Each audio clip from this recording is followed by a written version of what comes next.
Hi, my name is Sophia Rose. I'm currently a fourth-year Communication Studies major and Psychology minor at Cal Poly SLO, and I'll be graduating in the spring. I'm really excited to be applying for SDSU's Masters of Science in Marriage and Family Therapy, and I look forward to sharing a little bit more about myself and my goals and my passions with you.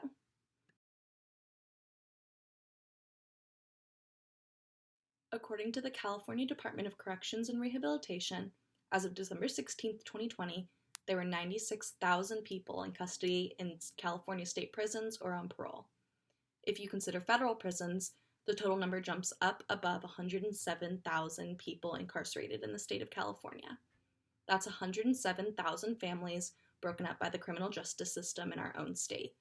Being directly affected by this statistic, I know how important it is for families dealing with this situation to get the help that they need. Even without the incarcerated family member involved with the counseling, I think it's important for families in this position to have a therapist that understands their struggle and where they're coming from. In my own experience, going to family therapy with my mom and my sister after my dad was incarcerated helped immensely. The only thing I could think of that would have improved my experience was having a therapist that had been in a similar situation themselves or had previously dealt with other clients going through the same thing.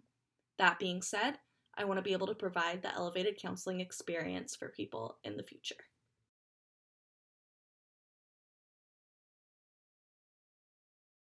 Because of my passion for helping families affected by incarceration, there are a few courses required of the Marriage and Family Therapy program at SDSU that I'm especially interested in taking. First and foremost, I'm excited to take more intercultural communication classes that are specifically geared towards counseling. While there are people of every race affected by incarceration, there are an excessive amount of minorities in our prison system. Due to this and my desire to work with the prison population, I think that it's going to be very important for me to learn more in depth about cross-cultural communication and how I can effectively aid families of all races and cultures to develop a stronger relationship with each other and help fix a broken bond. The second topic I'm eager to learn more about is family violence, whether it be spousal or child abuse.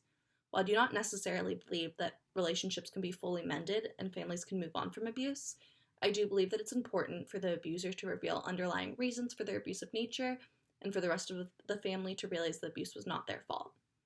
For these reasons, I think it's very important for family therapy for the whole unit and individual therapy for the abuser to be put in place.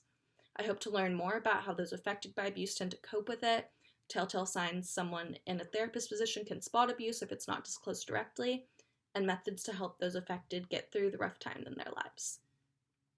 Finally, bringing my last two topics of interest together, I look forward to taking the course in Trauma and Crisis Counseling in a multicultural community context. As I hope to specialize in working with the incarcerated community, which happens to be a vastly diverse population, trauma very often comes hand in hand with that. Due to their trauma, I expect future clients to try and cope with it, and I think it is important for me to recognize different coping or defense mechanisms common within different cultures. Not all cultures communicate the same, therefore not all cultures are going to cope with things the same. Another common source of trauma within families is abuse, so getting an in-depth education on trauma and crisis counseling will let me better assist clients in those situations as well.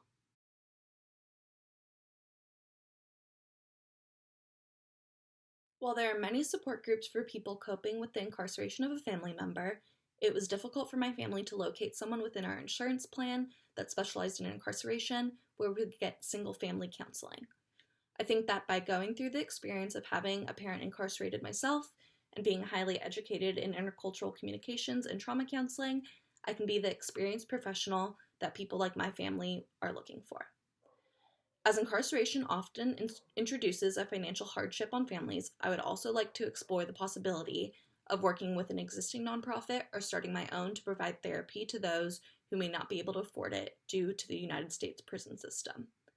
I want to be an accessible resource for couples and families, specifically in my hometown of San Diego, to reach out to when in crisis to get the guidance and assistance they need to rebuild bonds, cope with trauma, or simply strengthen their existence.